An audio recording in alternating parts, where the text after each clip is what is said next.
existir em você, você senta sobre si e fala: realmente eu não tenho nada, sou fraco, sou miserável, sou um doente, sou um peregrino. E aí você começa a entender que se acontecer algo de Deus, você olha e vê todo mundo passando. Olha, é aquela situação. Você passa, você entra num hospital, você passa num corredor, você olha para todos os lados, você vê pessoas naquele leito. E você sempre está com a esperança de que aquelas pessoas serão curadas, sairão dali de alta em algumas horas, em alguns dias. Mas quando você vai deitar-se sobre aquele leito, parece que a sua expectativa é muito menor do que quem já está lá. Porque você entra ali com um medo, uma tensão, e você não sabe sequer quando você vai sair daquela situação. E eu, em um determinado ponto da minha vida, eu deitei o meu corpo no chão, sobre uma grama, e daquela deitada em diante, o meu corpo não conseguiu mais se levantar. O meu corpo não conseguiu mais reagir à minha própria vontade. Eu não tinha vontade de me levantar para voltar para casa. Eu não tinha vontade de me levantar para tomar um banho. Eu não tinha vontade de me levantar para ir em busca de algo que fosse benéfico à minha vida. Mas a minha expectativa, que com o passar das horas, dos dias, eu ganhasse força para me levantar, para poder ir de encontro àquilo que satisfaria o meu inimigo, o inimigo da minha alma. Eu queria me levantar daquele chão e ir para uma biqueira mais próxima, porque eu sentia que se eu conseguisse consumir mais uma porção de droga, o meu corpo reagiria e no automático eu entraria naquela adrenalina e não me deitaria mais daquele chão. Mas nem mesmo o inimigo naquela hora, ele teve forças para me levantar daquele chão e me fazer caminhar na vontade dele. Então, literalmente, eu estava entregue a uma enfermidade muito grande. Mas, pastor, por que você está falando isso? Porque nós estamos falando de milagre. E se esse milagre não tivesse acontecido, os irmãos não estariam me ouvindo aqui nesta noite. Então, se hoje os irmãos estão sentados aí e estão ouvindo a minha voz, estão me vendo aqui, saibam vocês, amados irmãos, que eu sou um milagre de Jesus.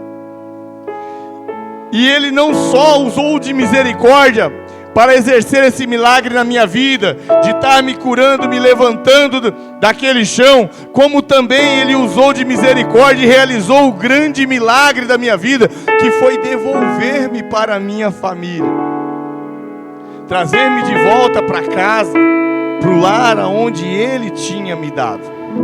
Irmãos, eu vou falar uma coisa para vocês aqui, talvez eu já falei em outras oportunidades, mas talvez alguns irmãos não ouviram eu falar.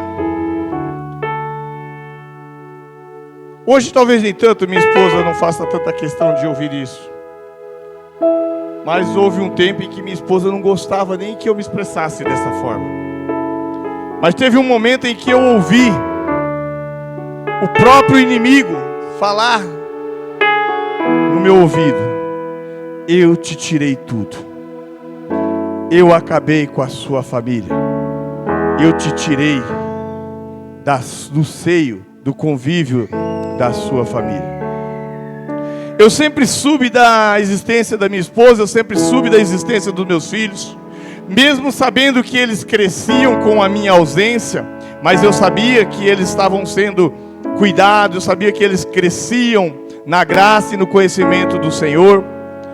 Mesmo eu sabendo que Deus multiplicava as forças da minha esposa de forma que humanamente parecia também impossível, mas eu não pensava que essa família ainda fosse minha. E um dia, já em processo de resgate, a minha família já sabendo do meu paradeiro, já indo me buscar, providenciando. Obrigado, Anderson. Já providenciando a minha reintegração familiar. E eu fui levado para um lugar aonde pudesse tratar um pouquinho espiritualmente da minha alma e também do meu físico. Eu estava andando de muleta, um processo de recuperação ainda física, bem distante de uma melhora, mas já estava vivo, já caminhava. E um dia eu estava fazendo um translado de uma chácara para casa onde eu estava repousando. Falou como uma voz humana, como uma voz nítida. O diabo, ele não tirou nada seu. O diabo, ele não tirou a... Guardei aos meus cuidados. Eu tirei para que eu pudesse cuidar, porque você não conseguiria cuidar da família que você tem. E quando eu saí dessa família, quando eu larguei essa família, quando eu abandonei essa família, a minha esposa era apenas a Isabel, filha do pastor Valdir e da irmã Maria. O meu filho Vitor era somente um menino que estava crescendo ali com seus 4 para 5 anos. O João era um bebê que na verdade estava gerado na barriga da mãe, e eu ainda não havia visto a face do seu rosto.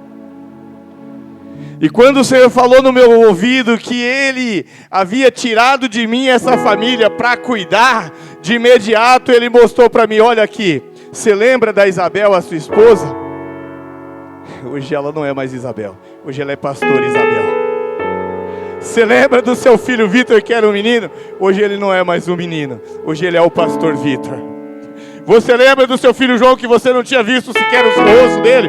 Hoje ele não é aquele menino sem rosto. Hoje ele é um levita na casa do Senhor, um diácono aprovado por Deus. Aí ele disse: ainda tem mais um pedacinho de bênção para a sua vida. Aí ele me deu a Amanda. Como tudo nessa vida, eu sempre digo, o processo é duro, é árduo, mas é de lá do sofrimento, é que você tira motivos para ganhar força. E a Amanda foi uma menina que presenciou parte desse tempo em que eu estava deitado lá no chão. A Amanda me viu, ela era criancinha, a Amanda me viu vomitando sangue. Ela perguntou assim: pai, mas que é isso? Eu falei: não, filho, isso é um suco. O pai bebeu suco de uva. E hoje, para a glória do Senhor Jesus, a Amanda está aqui conosco, celebrando a gratidão de Deus, a misericórdia de Deus. Então milagres acontecem. Bom, mas por que você já está dando testemunho se você nem começou a pregar, você nem começou a ler? Porque eu senti a necessidade de primeiramente expressar a grandeza do nosso Deus, o quanto Ele é grande e poderoso para fazer muito além daquilo que pensamos, pedimos ou imaginamos. Então eu gostaria que você, neste culto desta noite, você pudesse abrir o seu coração e valorizar a voz de Deus que você tem ouvido todos os dias a seu respeito. Talvez um monte de gente tenha dito: ó, não vai acontecer, porque você não está pronto para receber o algo de Deus. Talvez alguém vai dizer que por causa das suas atitudes, por causa das suas vestes, por causa do seu local de trabalho, por causa de tantos outros motivos, alguém vai achar que Jesus não vai fazer algo por ti. Mas Ele tem sempre algo novo para fazer em horário novo, lugar novo, um tempo novo. Tudo de Jesus é novo. Tudo que Jesus tem para nós hoje é novo. Ah, mas eu já vivi um milagre de Jesus na minha vida, mas o que Ele quer fazer é um milagre novo. O que Ele quer fazer hoje é algo que Ele ainda não fez, mas Ele é poderoso para fazer. Eu gostaria que você, sentado, pudesse abrir as vossas Bíblias. Vai vir no telão, o tema é o mesmo que da leitura inicial. Lucas capítulo 6, do versículo 6 até o versículo 11. Mas eu não vou ler todo, porque nós lemos oficialmente. Mas eu gostaria de deixar aqui o versículo 9. Se puder pôr só o versículo 9 aqui na tela, por favor. Isso. Se vocês pudessem ler comigo então. Disse assim: então Jesus lhes disse: uma coisa vos hei de perguntar. É lícito no sábado fazer bem ou fazer mal, salvar a vida ou matar? Louvado seja Deus. Essa passagem é uma passagem que vai falar a respeito da cura que Jesus realizou sobre um homem que ele tinha uma mão atrofiada. Em algumas Bíblias vai falar uma mão ressecada, enfim, mas ele tinha uma deficiência na sua mão. Eu não sei aqui, não vou precisar para vocês aqui quanto tempo, qual a idade desse homem, mas eu quero falar algo assim. Quero falar algo que eu imagino que, assim como é na nossa vida nos dias de hoje, talvez fosse na vida daquele homem. Talvez aquela mão ressequida lá, aquela mão atrofiada, não tivesse mais fazendo diferença nenhuma na vida dele. Ele estava ali. Ele estava ali. Ou seja, a sua mão, o seu defeito, o seu problema, Jesus. Mas como assim? Ele estava ali. E a Bíblia não disse em momento algum que esse homem foi até Jesus para pedir ao Senhor Jesus que o curasse. A Bíblia diz que era um dia de sábado. A Bíblia diz que Jesus estava rodeado de pessoas entendido das leis, fariseus, escribas, doutores de lei ali, homens que queriam na verdade ali pegar Jesus em algo que não fosse lícito, para que eles pudessem questionar. E Jesus não estava nem aí, sabe? Nesse momento eu vejo a onisciência de Jesus, porque Jesus já sabia tudo o que se passava na cabeça daqueles homens.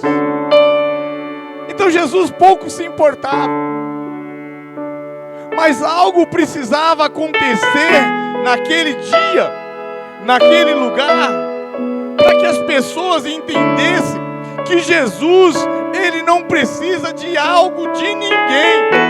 Ele não precisa de aval de ninguém. Ele não precisa de aprovação de ninguém. Ele não precisa de indicação de ninguém. Ele não precisa que alguém julgue o que é bom, o que é melhor ou o que poderia ser. Ele simplesmente é quem Ele é, quem Ele sempre foi. E Ele faz aquilo que Ele sempre fez e fará tudo aquilo que Ele sempre desejar fazer. Mas estava ali aquele homem. E a Bíblia também, e eu não entro nesse mérito porque eu desconheço. Eu não sei se esse homem era lá um homem que entendia também das leis ali. E se ele fosse tão entendido, assim como os fariseus, como os escribas ali, como já que a lei da época não permitia que se acontecesse nada, não fizesse nada ao sábado, E isso ele sabia porque ele vivia naquele entorno, naquele meio de vida, debaixo daquelas leis. Mas talvez aqui eu acredito que ele não era nenhum, vamos dizer assim, não exercia nenhuma importância no meio daqueles homens ali. Mas ele estava ali. E enquanto aqueles homens pensavam na sua mente, quero ver o que ele vai fazer. Talvez um daqueles ali foi quem convidou. Talvez um daqueles fariseus foi quem tivesse levado aquele homem defeituoso para aquela reunião. E o seu pensamento era: bom, ele diz que é milagroso, que é milagreiro, né? Que faz milagre, que cura. Quero ver o que ele vai fazer. Ele tem noção de onde ele está. E ele sabe que dia que é hoje. Ei, eu vou falar uma coisa para você. Se tem uma coisa que Jesus sabe, que dia é hoje. Se tem uma coisa que Jesus tem, é noção do que ele vai fazer.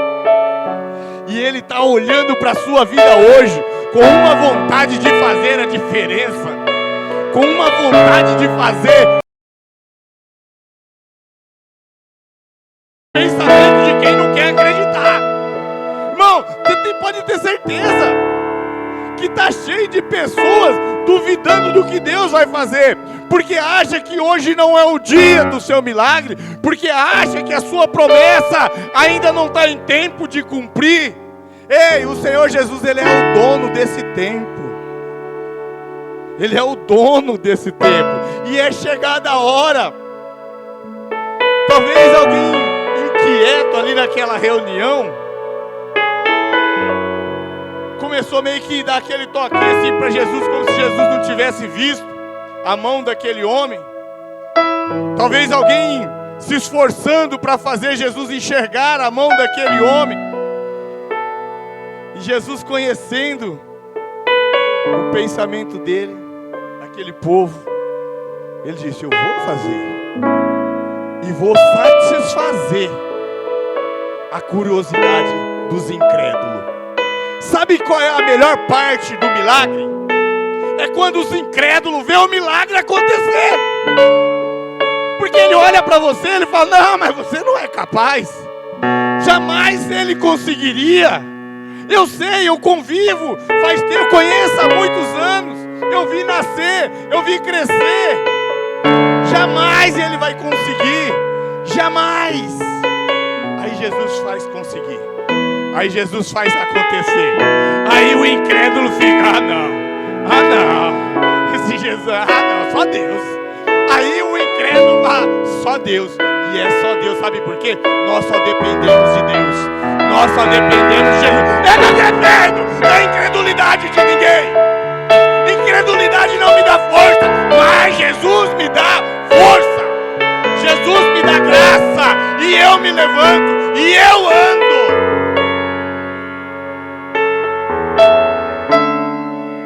Aí Jesus chama aquele homem. Jesus chama aquele homem. Você já está aqui na minha presença, então chega mais perto. Chega mais perto da presença de Jesus. Eu sei que você está na casa do Senhor. Eu sei que você sabe aonde você está e o que representa esse lugar. Mas se aproxima mais de Jesus. Se aproxima mais de Jesus. Ele sabe qual é a sua necessidade. Ele sabe qual é a sua deficiência nessa noite. Ele sabe que você veio aqui e que dessa forma que você chegou, você não vai sair. Ele quer que você se levante no meio dos incrédulos. Ele quer que você se levante do meio dos duvidosos e se aproxime um pouquinho mais de Jesus. Aí na hora que ele chama aquele homem, na hora que aquele homem vem perto de Jesus, aí o pessoal: não, ele não vai fazer isso não. Ele não vai fazer isso não. Aí a onisciência de Jesus: olha, fazer uma perguntinha para vocês. Cadê o versículo 9? Põe o versículo 9 aqui. Deixa eu fazer uma perguntinha para vocês aí.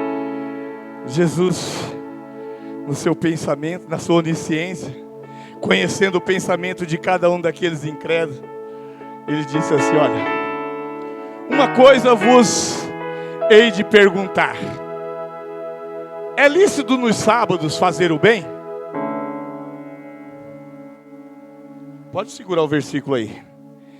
É lícito que aconteça algo na sua vida hoje? Eu não sei como está a sua história, a sua situação. Eu não sei como está o grau de intimidade sua com Jesus. Talvez a sua intimidade com Jesus hoje chama-se sábado, um dia proibido. Talvez essa seja a grande barreira, o grande obstáculo, porque você está pensando que Jesus não pode fazer o seu milagre hoje. Talvez essa sua dúvida não é uma incredulidade, é que você olha para si mesmo, para a sua situação e entende que não dá para ser hoje.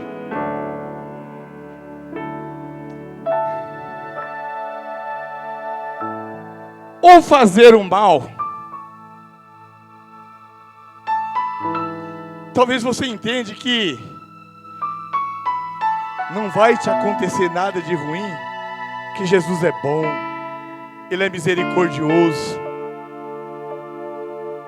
Mas talvez você está pensando assim: mas eu estou tão distante do meu Jesus, eu estou tão limitado com a minha fé,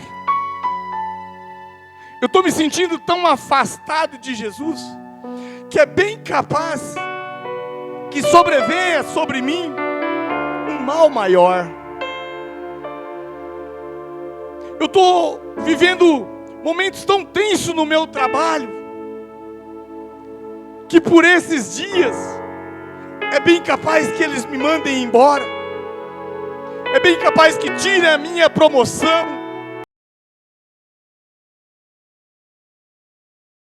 Chegar no meu trabalho hoje, e esse é um sábado na sua dúvida, um dia que, assim como pode acontecer o bem, como Jesus fez, porque Jesus não se limita a dia, nem hora e nem lugar, mas também pode acontecer o mal. O que Jesus está dizendo? Salvar a vida ou matar. Jesus está dizendo assim: olha, por causa da incredulidade de vocês, esse homem pode permanecer para sempre deficiente. Mas se usarem de misericórdia e entender que assim como nós que estamos perfeitos, esse homem também tem direito de ser perfeito. Assim como nós usufruímos do melhor viver nessa terra, esse homem também tem direito de viver. Então, fique curado. Aleluia. Fique curado.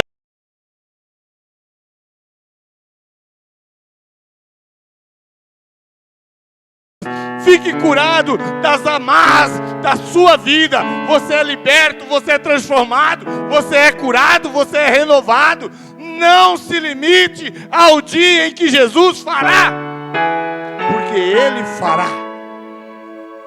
Ele é o dono do tempo. Como eu falei, eu não acredito que esse homem chegou lá implorando: Jesus, cura minha mão. O que ele deixou de fazer? Ou o que ele fez a mais?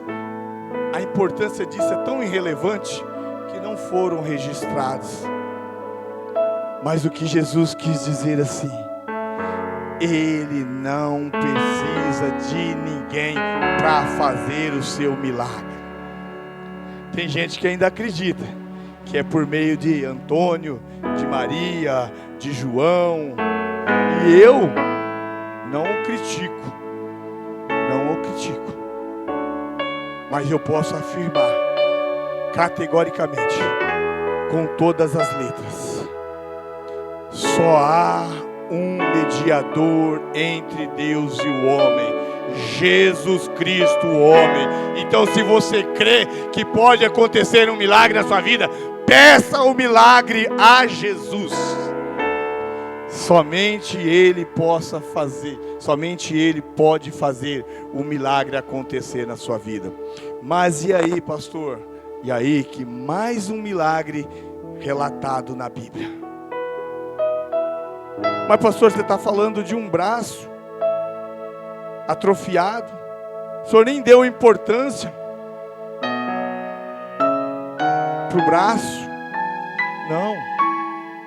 O meu ênfase é ao milagre que Jesus faz, não à enfermidade que Ele curou.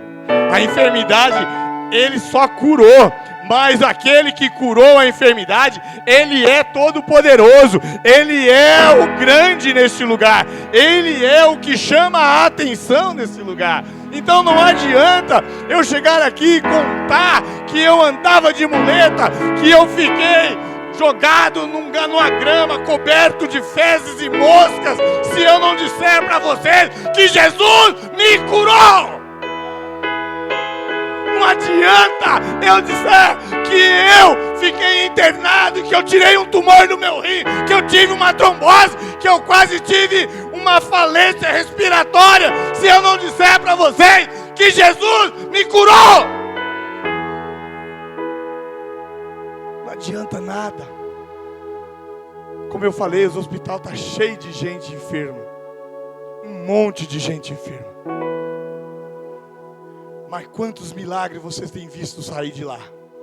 Quantos milagres estão sendo contados?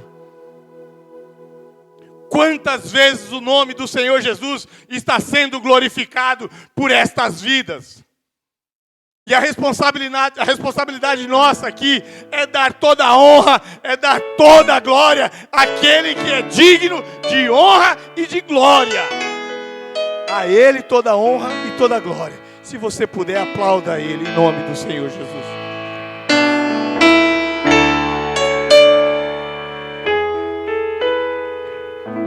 Então, irmãos, eu não vou me estender mais. A mensagem que Deus colocou no meu coração é justamente sobre isso. Que você vê, que você possa enxergar nas pequenas coisas, nos pequenos lugares, nas piores situações, que Jesus está contigo. E aonde Jesus está, algo novo vai acontecer. Aonde Jesus está, o milagre vai acontecer. Eu creio que em nome do Senhor Jesus, essa igreja vai viver muitos milagres. Em meio a tudo isso, eu quero fazer um comentário bem breve aqui. Eu já parei.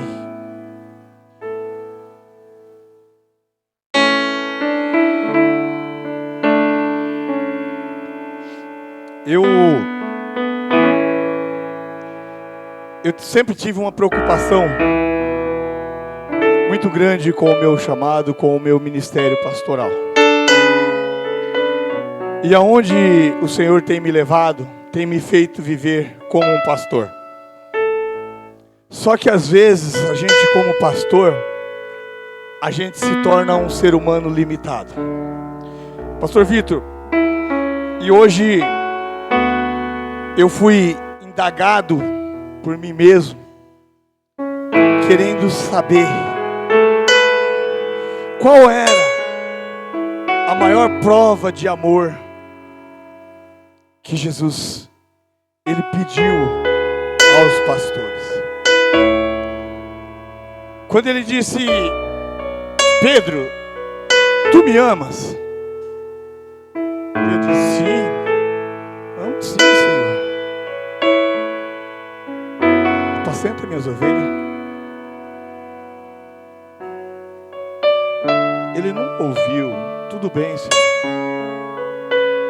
Mas ele perguntou de novo: Pedro, tu me ama?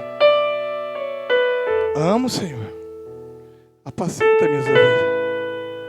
Vocês perceberam isso? Pela terceira vez: Pedro, tu me amas?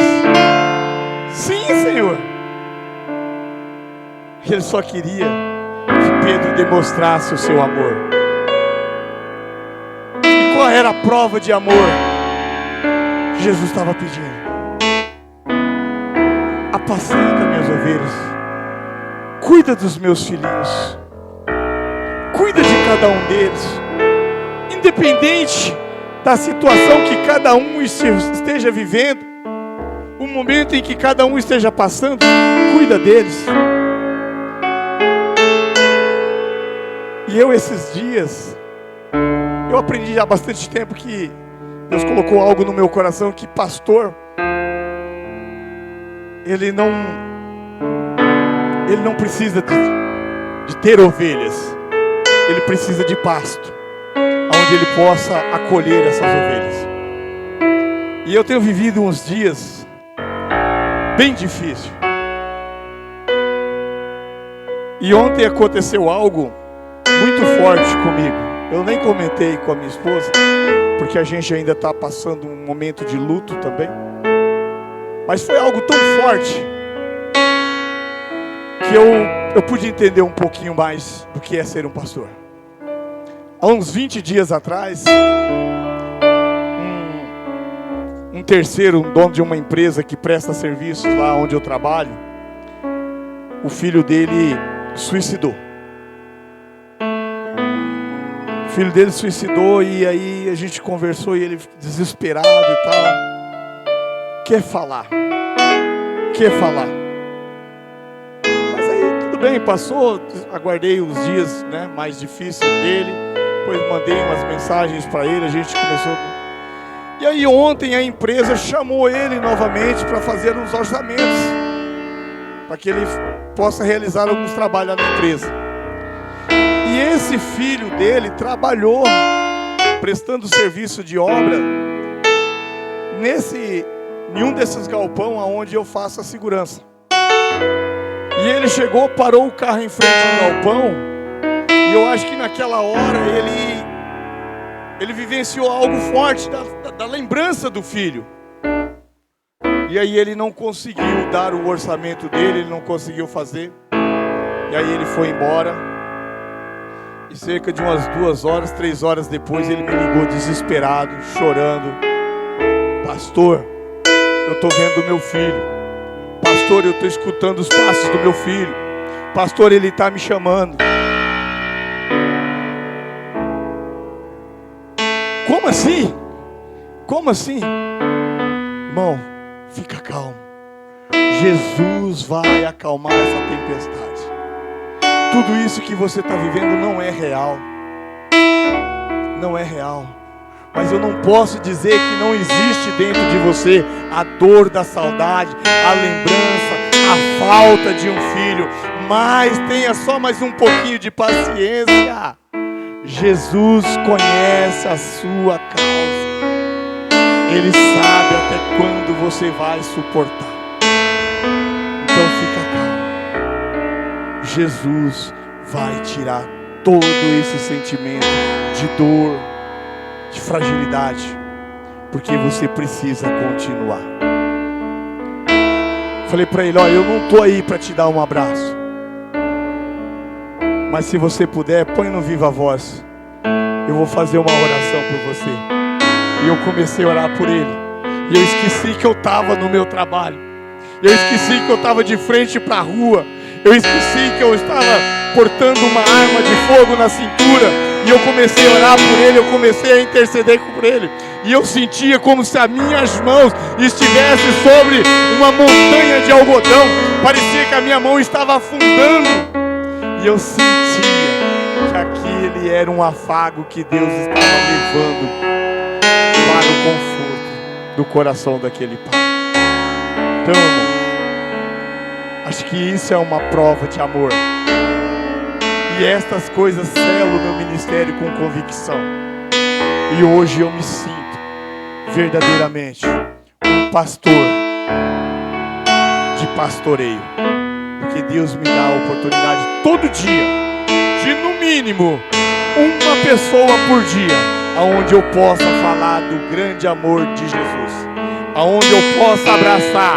E eu tenho o reconhecimento através da misericórdia de Deus, de pessoas todo dia chegar até mim e agradecer, dizer, olha, Jesus é bom, Deus é maravilhoso, eu conquistei, eu venci, eu melhorei, eu sarei, eu estou curado. Todo dia Deus tem um testemunho revelado na minha vida. Eu quero dizer, se Deus tem uma promessa, se Deus tem um chamado sobre a sua vida, ele vai se cumprir, em nome do Senhor Jesus. Se você pudesse levantar, ficar de pé. Pai, em nome